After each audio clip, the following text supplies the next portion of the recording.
Quero saudar os irmãos mais uma vez na paz do nosso Senhor. Pedir para os irmãos ficarem de pé. Nós vamos fazer a leitura da palavra.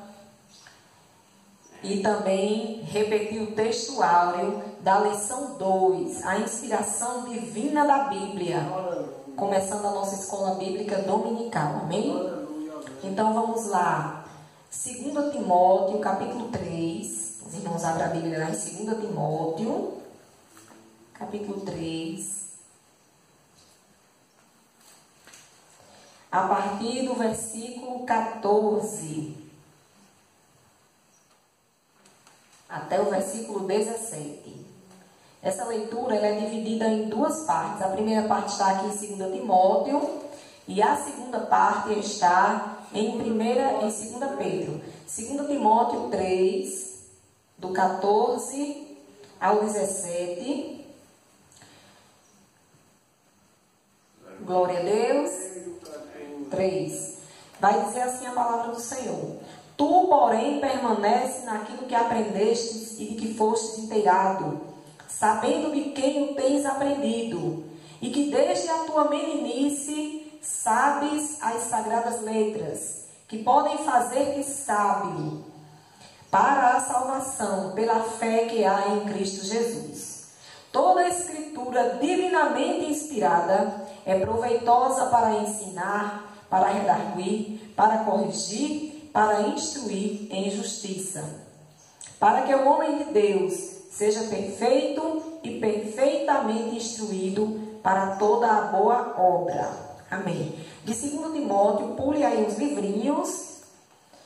Pule o livro de Tito, o livro de Hebreus, o livro de Tiago, o livro de 1 Pedro e vamos para 2 Pedro, no capítulo 2, no capítulo 1, versículo 19 e 21. Vai dizer assim. Versículo quê? 19, versículos 19 ao 21. 2 Pedro, capítulo 1, a partir do versículo 19, vai dizer a palavra do Senhor.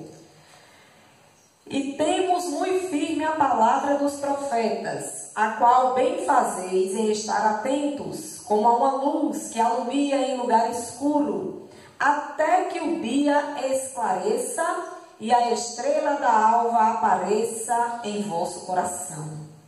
Sabendo primeiramente isto, que nenhuma profecia da Escritura é de particular interpretação. Porque a profecia nunca foi produzida por vontade de homem algum, mas os homens santos de Deus falaram inspirados pelo Espírito Santo.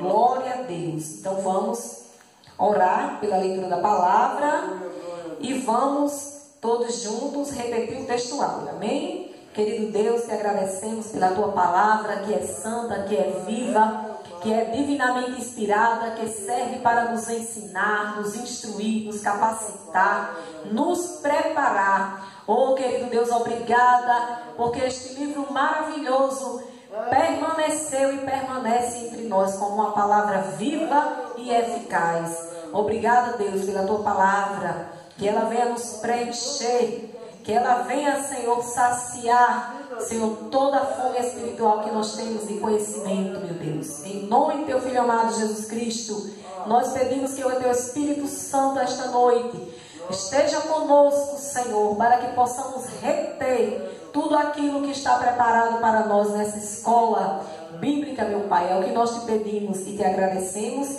Amém. Vamos repetir o texto áureo, que está lá em 2 Timóteo 3,16. Repitam comigo. Toda a Escritura divinamente inspirada é proveitosa para ensinar, para redarguir, para corrigir, para instruir em justiça. Glória a Deus. Podeis sentar. E a verdade prática dessa lição de hoje é: a inspiração da Bíblia Sagrada é divina, verbal e plenária. Portanto, a Bíblia toda nos ensina, nos corrige e nos instrui. Olhe para que serve a palavra de Deus. Ela tem uma utilidade. Ela é viva, não é verdade? E aí, meus queridos irmãos, eu dei alguns versículos a alguns dos irmãos e peço aos outros que não receberam que fiquem na intercessão do trabalho. Fizemos a leitura bíblica e vamos para a introdução, né, da revista. A inspiração divina das Escrituras foi operada sobrenaturalmente. Foi algo sobrenatural, não foi algo normal. A Bíblia não é um livro que eu me sento aqui hoje e digo, rapaz, eu tive um sonho, eu vou já escrever um livro com esse sonho que eu tive. Ah, eu fui ali, escutei uma conversa no meio da rua, eu achei interessante, eu vou transformar isso numa história. Não, ela foi algo sobrenatural, que ultrapassou a naturalidade.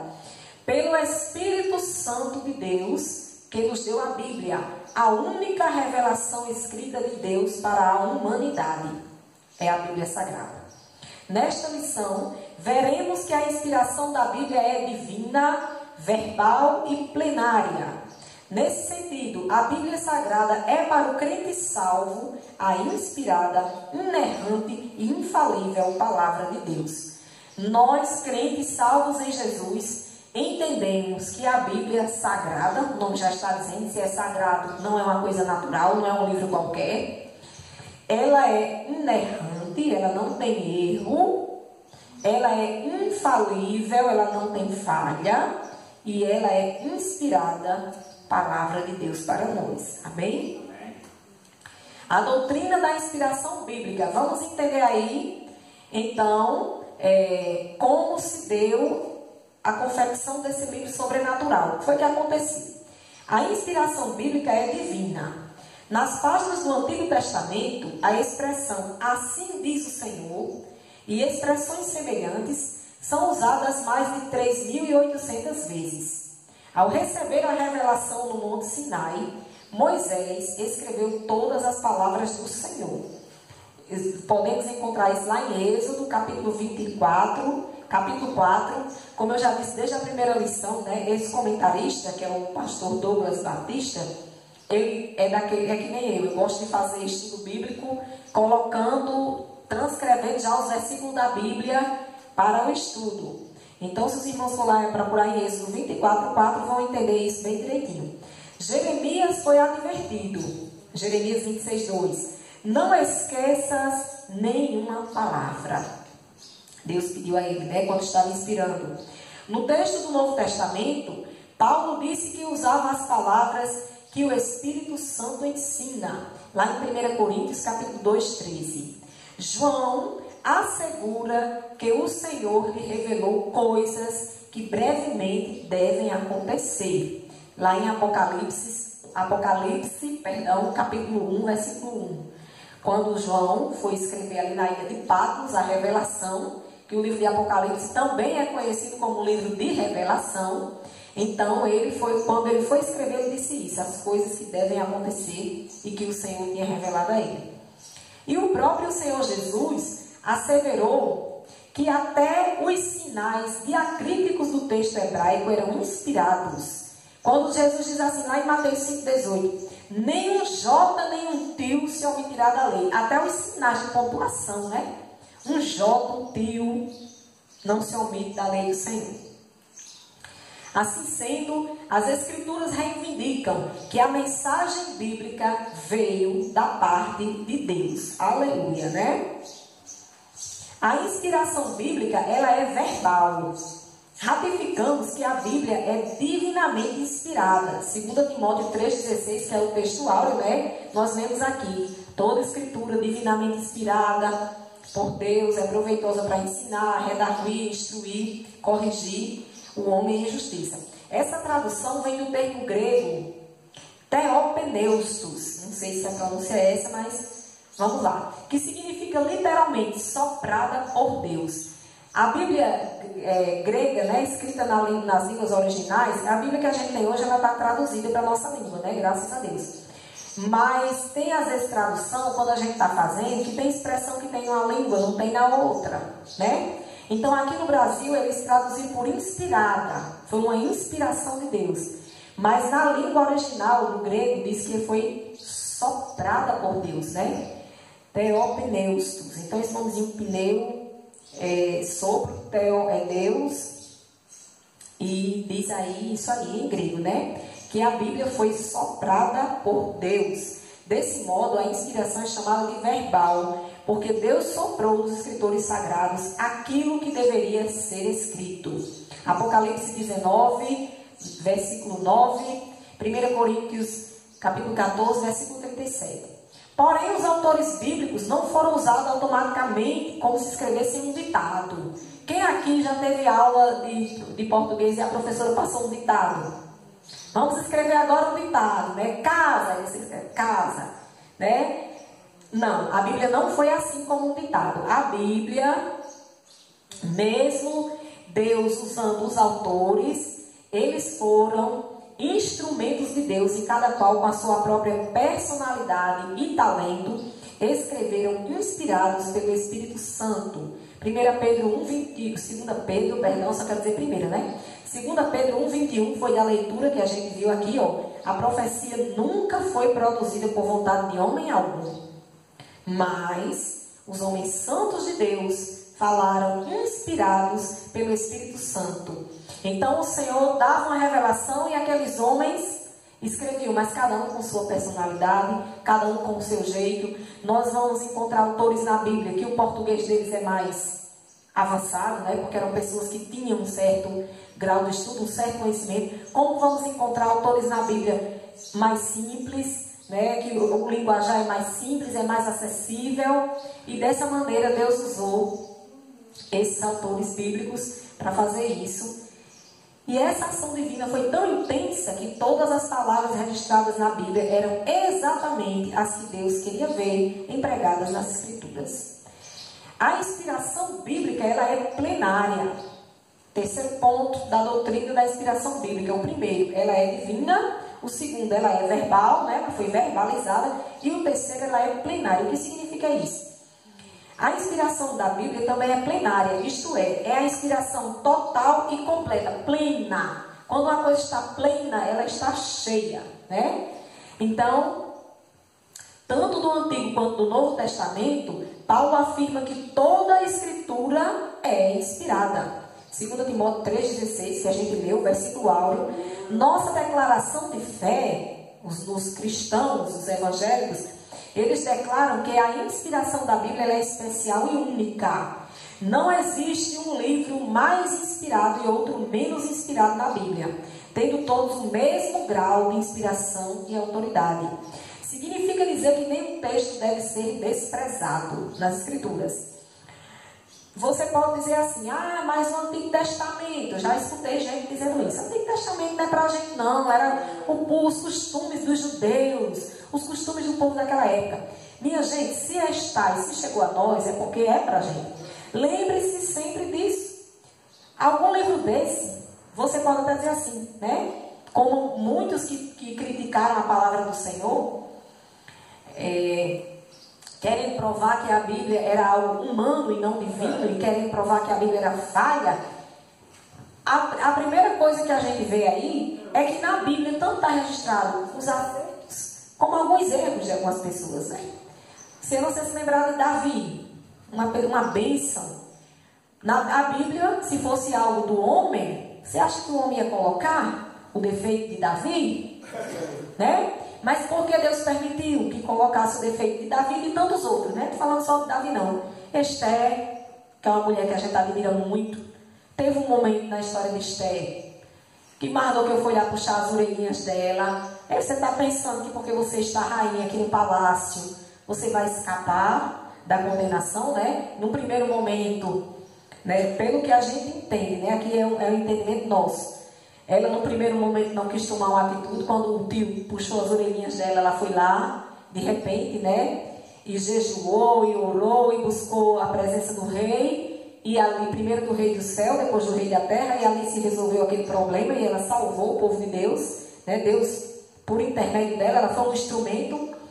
Então, na Bíblia, relata tudo isso. E esses livros estão conosco porque a Bíblia também serve para nos ensinar.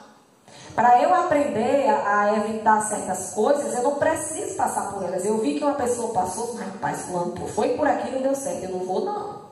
Não é verdade? ela serve também para nos instruir, tanto os ensinamentos como o livro de Provérbios, o livro de Salmos, muitos ensinamentos da palavra do Senhor. Então, o Antigo Testamento, o Novo Testamento, todos os livros da Bíblia, todos eles têm importância, todos eles têm autoridade, certo? E todos eles foram inspirados por Deus.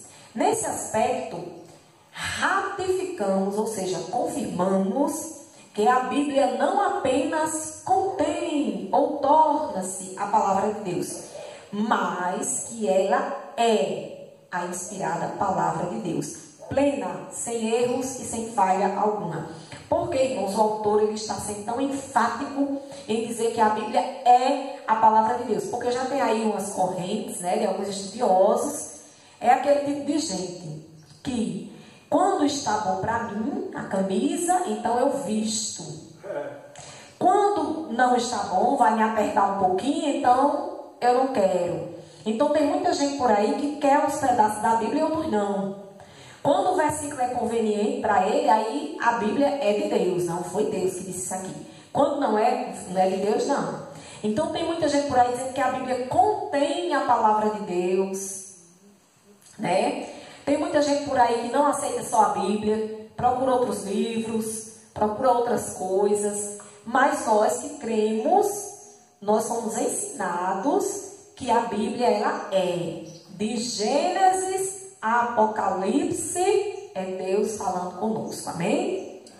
Então o Velho Testamento não é só para o povo daquela época, ele serve para mim e para você nos dias atuais. Sinopse, resumozinho da primeira parte: a Bíblia é a inspirada palavra de Deus. Seus autores escreveram inspirados pelo Espírito Santo e os seus livros têm o mesmo grau de autoridade. Vou pedir aí para quem está com o versículo de 2 Pedro, capítulo 1, versículo 21. Lembra que eu dei a vocês uns versículos aí, para a gente dinamizar aqui o estudo? Onde vai dizer assim: os autores bíblicos escreveram inspirados pelo Espírito Santo. Fique de pé e pode ler o versículo aonde você está. 2 Pedro 1:21. Porque a profecia nunca foi produzida por vontade humana, mas aos homens santos de Deus falaram inspirados pelo Espírito Santo. Aleluia! Se Deus quiser, eu vou comprar aquele negócio para girar a câmera, viu? Para filmar os irmãos na escola. Pode trazer seu versículo, minha amada, até aqui para eu colar aqui no nosso mural de versículo. Hoje vamos fazer um muralzinho de versículos.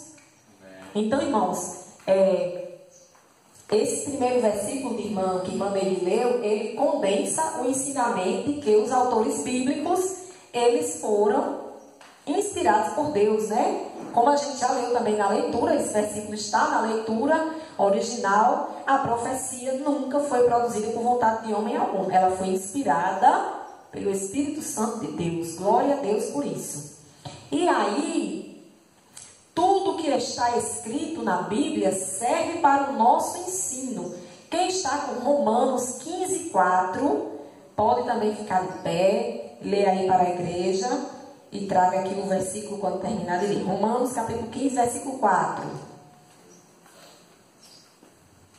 Porque tudo que antes foi escrito para nosso ensino foi escrito para que, pela paciência e consolação da Escritura, tenhamos esperança. Glória a Deus. Pode trazer, irmão, um versículozinho para cá, para a gente colocar no mural. Então, tudo que foi escrito, irmãos, olha só mais duas funções que a palavra diz. Tudo que foi escrito antes. Isso aqui já foi o quê? Já foi em Romanos. Depois que Jesus já tinha morrido, já tinha ressuscitado, já estava no céu, o Espírito Santo já estava conosco, os apóstolos já estavam desenvolvendo seu ministério. Eles deixaram isso aqui registrado para nós, né? Foi escrito antes, para quê? Para nosso ensino, para que a gente possa ter paciência e consolação pelas Escrituras. Irmãos, se essa palavra não fosse viva, expansiva. Como é que a gente, às vezes, em casa, está passando por um momento, começa a orar, começa a ler a Bíblia e a palavra fala com você, mexe com você. Essa semana mesmo, eu estava com minha irmã lá em casa, né? Está passando um momento de tribulação e nós estávamos fazendo um devocional. E eu fui abrir o livro de Isaías 43, como a gente já leu hoje no círculo de oração aqui na igreja. E eu não li só os versículos do clamor do meio-dia, não. Nós lemos o capítulo inteiro e era a gente falando e sentindo a presença de Deus. Isaías, Velho Testamento. Então é pra gente, é para nos dar paciência, é para nos ensinar algo, é para nos dar consolo. Que essa palavra existe, né? Vamos colar aqui mais um versículo, vai ficar bem coloridinho aqui nosso mural, né? E passemos ao tópico 2. Daqui a pouco eu peço aqui mais alguns versículos aos irmãos. Tópico 2 vai dizer que a inspiração divina, sobre a inspiração divina e os autores da Bíblia. Primeiro ponto, a inspiração dos autores. Como foi, irmã, que aconteceu? Foi o Espírito Santo que inspirou, mas como foi? O que o autor fez? Vamos lá. O Espírito Santo garantiu a liberdade dos escritores bíblicos conforme a capacitação de cada um. Portanto, a Bíblia possui particularidades quanto ao gênero literário, a gramática, o vocabulário e outras coisas. Na Bíblia, nós vamos encontrar aí poemas, orações, rimas, só que as rimas na língua deles, né, quando passa para a nossa, fica um pouco diferente. Histórias, que são as parábolas, né? Apesar disso, os autores não se tornaram intérpretes do divino. Isso porque Deus não inspirou aos escritores apenas os pensamentos ou as ideias. O Espírito Santo também inspirou cada uma das palavras que expressam com exatidão a mensagem divina, conforme 1 Coríntios, capítulo 2, versículos 10 e 11. As limitações dos autores. Tiveram limitações, irmãos? Sim. Quem eram eles? Os escolhidos por Deus para escreverem a Bíblia eram pessoas assim como nós, inclinados às mesmas paixões e falhas. Tiago 5,17. Moisés, por exemplo, mesmo sendo autor do Pentateuco, que são os 5 primeiros livros da Bíblia, quem era Moisés, né? Moisés foi impedido de entrar na terra prometida porquanto transgredira contra o Senhor no deserto de Zim. Deuteronômio 32, 51 e 52. Moisés era tido como um homem manso, o homem mais manso. Mas um dia Moisés se irritou. Deus deu uma ordem a ele, né, para ele apenas tocar numa rocha. E ele meteu a vara na rocha, né? E você diz, mas irmão, por uma besteira dessa, Deus impediu ele de entrar na terra prometida? Irmãos, a nós pode parecer uma besteira, mas Deus conhece o coração do homem. Ali no momento ele se irou, né? Infelizmente. E aí, isso. Então, todos eles, Moisés escreveu os 5 primeiros livros da Bíblia. Deus revelou a ele. É atribuída a autoria dos 5 primeiros livros, né? Gênesis, Êxodo, Números. Cheguem, me ajudem. Levítico e Deuteronômio, né? Oi, vamos ler. Então, é só olhar aí o comecinho da Bíblia. Os 5 primeiros livros é atribuída a autoria a Moisés. Entretanto, nenhum texto das Escrituras, quanto à sua inspiração e veracidade, está condicionado à limitação de seus autores humanos. Se Deus fosse pegar uma pessoa perfeita, nós não teríamos a Bíblia até hoje, né? Todos que Deus usou, eles são seres humanos, com suas falhas, com suas limitações, mas também com vontade de obedecer, com vontade de agradar, com vontade de adorar, como a gente ouviu o hino aqui hoje. Ou seja, pecadores remidos, não pecadores impiedosos. Terceiro ponto, os diferentes gêneros literários e a figura de linguagem. Cada autor fez uso de gêneros literários distintos, como narrativa, por exemplo, 1 e 2 Samuel, poesia, salmos, cantares, provérbios, o livro de provérbios, e etc. Os autores sagrados também fizeram uso de figuras de linguagem, tais como o emprego de parábolas, apego de enigmas, como Sansão, né? Gostava de decifrar um enigma. As parábolas que Jesus usou, que são as comparações, quando ele usava elementos da terra para explicar as coisas do céu. Esse tema de parábolas, a gente usou até numa mesa do festival literário, foi muito bom, falando sobre isso, né? As parábolas do Senhor Jesus. O uso também de alegorias. O que é uma alegoria? É um modo de expressão que procura representar um pensamento ou uma ideia. Ou seja, é uma forma figurada de apresentar um pensamento, né? E tantos outros gêneros literários, né? E aí, tendo eles um vocabulário simples ou mais trabalhado, a depender do grau de instrução do autor, mesmo assim, o Senhor, ele usou cada um deles.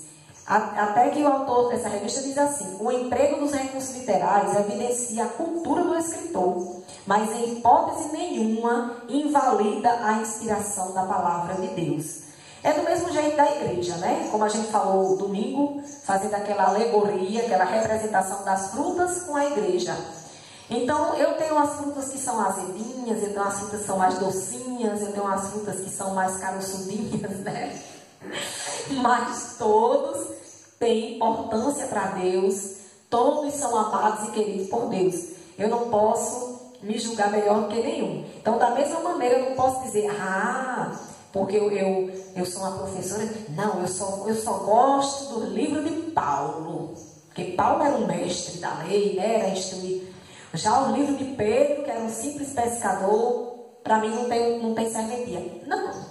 Toda a Bíblia, ela é uma bênção para o crente, amém? Toda ela foi inspirada por Deus. O quarto ponto vai dizer assim: a linguagem do senso comum. Na descrição dos fenômenos científicos, por exemplo, os autores sagrados usaram a fraseologia comum e popular. Esse autor dessa revista, você já vê que ele gosta de uma palavra difícil, né? Para citar um dos casos, ao descrever a herança dos Rubenitas, também dos Gaditas e a meia tribo de Manassés, Josué fez alusão ao nascer do sol. Josué 1,15. Na batalha contra os amorreus, ele registrou que o sol parou. Josué 10,13. Essa linguagem não ignora os fundamentos científicos e nem desacredita a inspiração da palavra de Deus. Apenas busca alcançar a compreensão de todos. 1 Coríntios 14, 9 a 11. Vejam bem, irmãos, como foi explicado agora mesmo no tópico 3. Os autores, eles falavam de acordo com a sua cultura. Quem era Josué? Né? Josué era um guerreiro, um espia. Ele saiu para espiar, depois ele veio e foi o substituto de Moisés. Então ele ia falar as coisas da perspectiva de vida dele. E inclusive, por causa dessa guerra, que Josué, ele orou, pare o sol, né? Ele estava ali no entendimento dele, falando do sol parar, e você pode dizer, não, mas agora não é descoberto, né? Que não é a terra quem gira, não é o sol. Beleza. Só que foi provado pela ciência que esse dia mais longo existiu. Então, a Bíblia, cada vez que as pessoas elas tentam provar que há erro, que há falha na Bíblia, aí Deus vai e faz o contrário. Porque Deus é Deus. Deus usa a ciência do homem para provar a sua palavra. A arqueologia, a gente às vezes não entende, né? Acha uma pedra no chão, tem um pedaço de pedra, não serve para nada. O arqueólogo, ele estuda, ele sabe a data daquela pedra, se foi um índio que pegou, o que foi que aconteceu com aquela pedra. Então, a arqueologia é uma das ciências que prova a Bíblia. A história é outra, a física, a química. Então, as ciências, elas provam, né? Mais uma vez, lembrando do festival literário, pastor Renato estava conosco nessa mesa literária falando de Jesus para o povo, não apenas o povo evangélico, viu? Para todo o povo que estava ali naquele evento, que não é um evento evangélico, mas nós fizemos uma mesa redonda falando da palavra do Senhor. E pastor Renato, ele é professor de química. E ele disse que quanto mais ele estuda química, mais ele se apaixona pela palavra de Deus, porque ele diz que Deus, Jesus, né?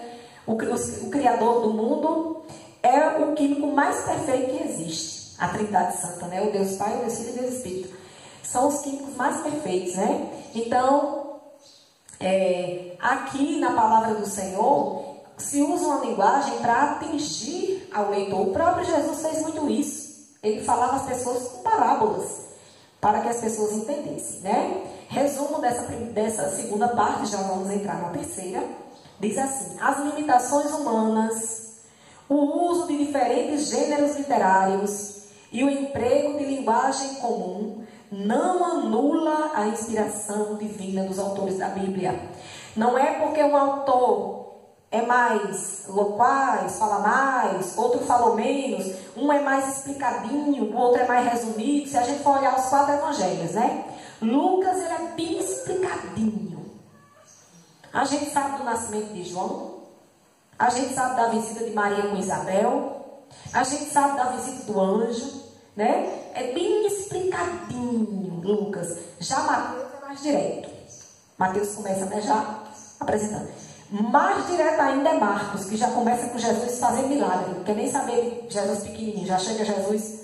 Então, cada autor da Bíblia, com a sua forma de apresentar a Bíblia, nenhum deles anula o outro.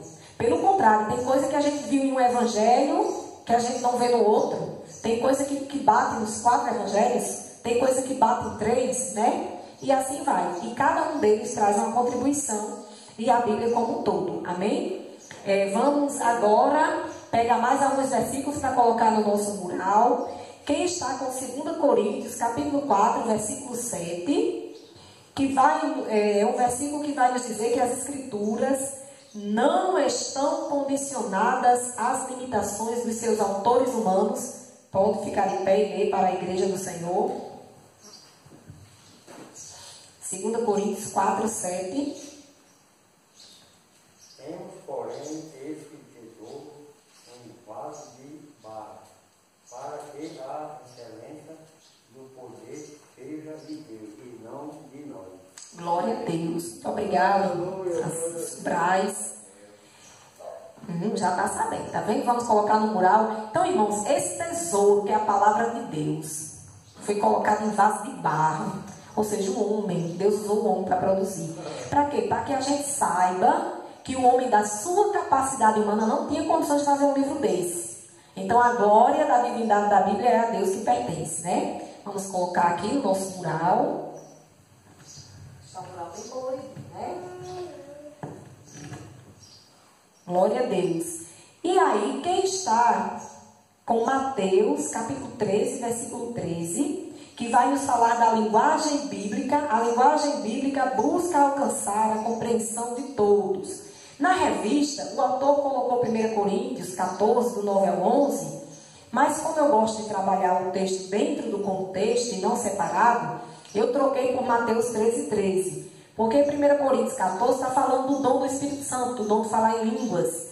Está falando dos dons. Então, eu quero falar um pouquinho aí disso aí, que a linguagem bíblica, ela procurou ser acessível a todos. Né? Então, Mateus 13, 13. Pode ler, minha irmã. Por isso lhes falo, por parábolas, porque eles vendo, não veem, e ouvindo, não ouvem, nem compreendem. Amém, glória a Deus. Então, qual era o objetivo do Senhor? A Marileide, né? Está trazendo aqui o nosso versículo. Muito obrigada, minha querida. Qual é o objetivo do Senhor Jesus de falar, então, por parábolas? Porque quando ele falava normalmente, as pessoas escutavam e não entendiam. Jesus falando das coisas do céu, né? Como é as coisas do céu? As pessoas não entendiam. Se visse, era mesmo que não ter visto. Se ouvisse, era como se não tivesse escutado. Então, Jesus falava utilizando de parábolas, né? Jesus usa uma parábola, quando ele estava com pescadores, ele falava de peixes, falava do mar. Quando estava com a dona de casa, foi falar da moeda que caiu, a dona de casa varreu a casa. Ele usava a realidade do povo para trazer os ensinamentos do céu. Amém? Vamos ao terceiro e último tópico, que é o Espírito Santo e a Bíblia. O verdadeiro autor foi o Espírito Santo. Eu costumo dizer, fazer essa analogia aqui com os irmãos, que os homens eles foram a caneta do Senhor, né? Mas o Espírito Santo foi o autor. Vamos lá. A inspiração do Antigo Testamento, primeiro tópico. A Bíblia é categórica em reiterar sua inspiração divina. O registro de Juízes ensina que os livros de Moisés são mandamentos do Senhor. Juízes 3, 4. Esdras reconhece como inspirados os livros de Jeremias, Ageu e Zacarias. Está registrado lá em Esdras 1, capítulo 1, versículo 1, capítulo 5, versículo 1 também. A respeito da inspiração da lei de Moisés e dos profetas, Zacarias ensinou que os seus escritos eram as palavras que o Senhor dos Exércitos enviara pelo seu Espírito mediante os profetas precedentes. Zacarias 7,12. O próprio Cristo mencionou a lei de Moisés, os profetas e os escritos como livros inspirados. Lucas 24, 44. Essas declarações atestam o Espírito Santo como a fonte originária da inspiração do Antigo Testamento. Glória a Deus. Então, irmãos, a Bíblia, ela testifica-se nela mesma. Ela é testificada dentro dela mesma. Isso aí, na ciência chamada linguística, na qual eu tenho um pouquinho de conhecimento, para a honra do Senhor Jesus, para a honra e glória do Senhor Jesus, isso é muito importante. Quando um documento, ele mesmo passa veracidade. E é o que a Bíblia faz. Com ela mesma, você consegue testificar, consegue provar por ela mesma que ela é verdadeira. A inspiração do Novo Testamento, segundo tópico. O Novo Testamento possui dois pressupostos básicos de sua inspiração. A promessa de Cristo de enviar o Espírito Santo para guiar os discípulos, lá em João 14, 26. B. Os escritos bíblicos que vindicam esse cumprimento, ou seja, confirmam. Aí vem Atos 2,4, 1 Coríntios 2,10, Efésios 3,5. E aí, os irmãos anotem as referências, né? A gente não está lendo todas, mas os irmãos podem anotar e procurar em casa com calma. Nesse aspecto, Paulo declara que escreve sob orientação do Espírito e que suas epístolas são a palavra de Deus.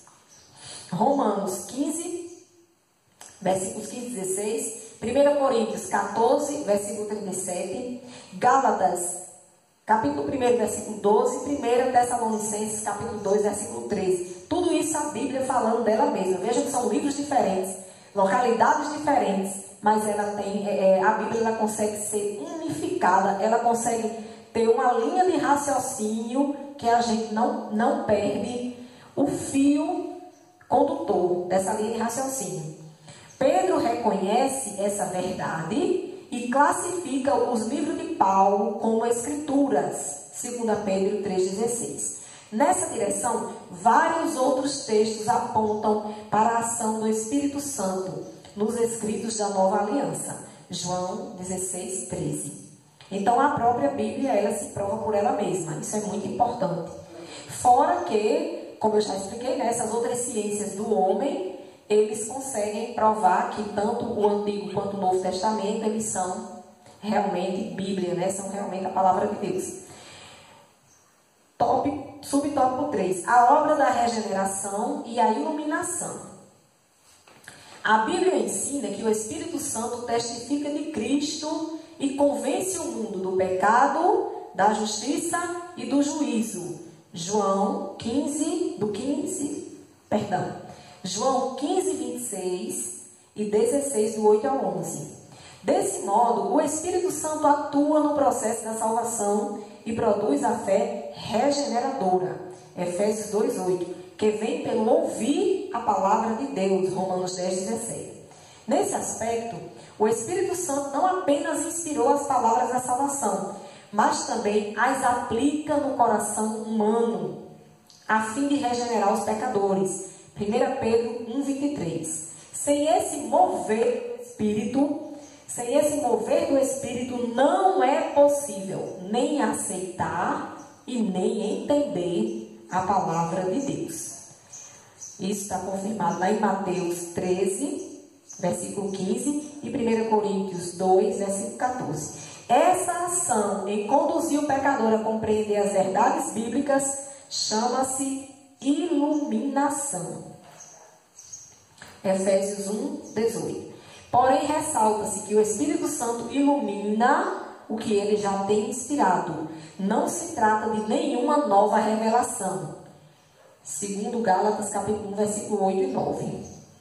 Resumindo, essa parte 3 vai dizer assim: a Bíblia reivindica a inspiração do Espírito Santo em todas as palavras da Escritura. Vejam, irmãos, que realmente, às vezes a gente quer convencer uma pessoa a aceitar Jesus com nossos argumentos, né? Com a sua vida, com o seu testemunho. Aí lá na frente você escorrega numa casca de banana, a pessoa faz, mas quem quer me levar para Cristo, né? Mas a palavra de Deus, quando ela fala sobre ela mesma, né? Que ela prospera para aquilo que ela é enviada. Então, se Deus enviar aquela palavra, ela transforma. A gente tem aí o exemplo na Bíblia de Paulo. Paulo ia no caminho de Damasco, como dizia minha avó, chega aí com a gota serena. Ou seja, ia mesmo no sangue, né, para fazer o mal aos cristãos.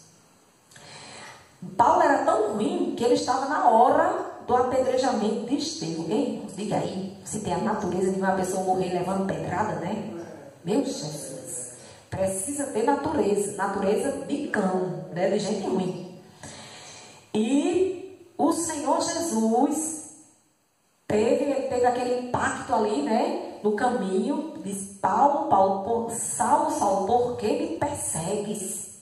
Né? E ali aquele impacto, ou seja, foi a palavra direta do Senhor.